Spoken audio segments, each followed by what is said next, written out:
Panibagong video na naman ang ituturo ko ngayon sa channel ko. So, mag-assemble tayo ngayon mga tol ng clutch, primary clutch shoe. So ito una mga tol, itong rubber damper, yan tatlo yan mga tol. So tinanggal ko pala itong mga tol kasi nag-ingay dito sa may bandang clutch, no. Pero tiningnan ko yung rubber damper kung baka doon ang galing yung ingay. So hindi naman, no, okay pa naman. Kaya nilinis ko na. Dahil natanggal ko na tol, nilinis ko na rin lang lahat ng primary clutch kasi ang dumi na rin. Tapos ngayon i-assemble natin ulit mga tol, no. So pagkatapos ng rubber damper, ito namang pinaka clutch shoe yung mga tol. So tatlo din to mga tol.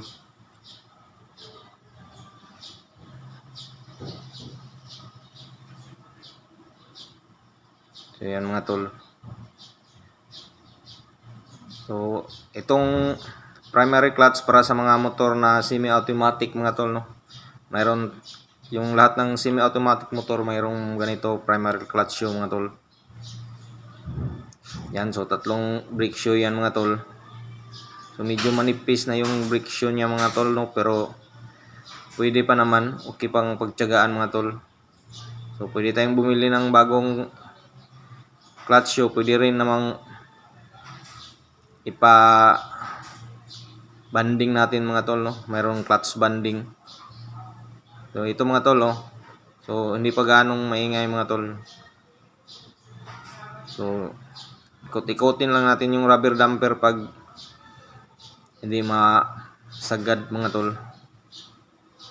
Ayan, ikot-ikotin lang natin yan. So pwede namang palitan ng rubber damper yan mga tol pag talagang nag-iingay na, no. Mayroon tayong mabibili ng rubber damper niyan. So ito pwede pa naman pagtiyagaan na natin to mga tol. Kasi hindi naman talaga dito nang galing yung ingay mga tol, doon pala sa brake housing niya. Brake housing, sorry, clutch housing pala niya mga tol. Doon talaga ang pinanggalingan ng ingay. So tinanggal ko na to, chinik ko na rin yung primary clutch. Kaya nilinis ko na lang. Tapos yun, ngayon i-assemble natin ulit to kasi kabit na natin ulit. Ayan, pagkatapos nun, spring naman mga tol. So yan.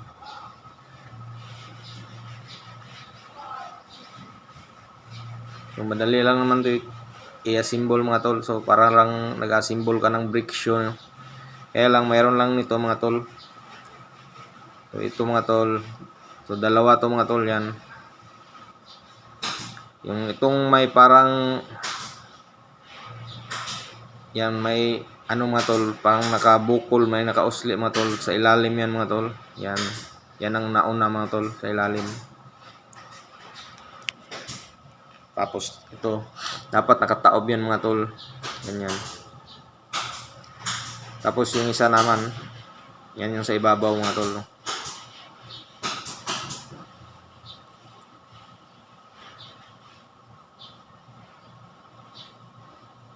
Tapos yung circlip lock niya mga tol. So yung pinakabunganga ng circlip lock mga tol, nakaharap sa bandang labas, no. Yan, ganyan mga tol, nakaharap yan sa may bandang labas. So kung gusto nyong matuto kung paano to baklasin mga tol, mayroon akong video niyan. So hanapin nyo na lang sa channel ko mga tol, no. So kasi ngayon sa video ito, ang ipapakita ko lang kung paano i-assemble mga tol, no.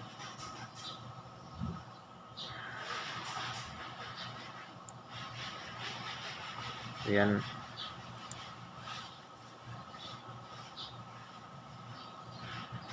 So, hindi natin i-edit ito mga tol. So medyo madulas na yung kamay ko kasi marami na yung langis mga tol, kaya punasan na natin.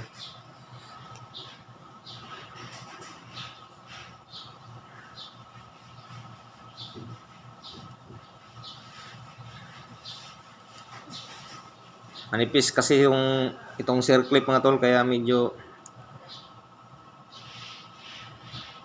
dumudulas siya, no. Yan, no.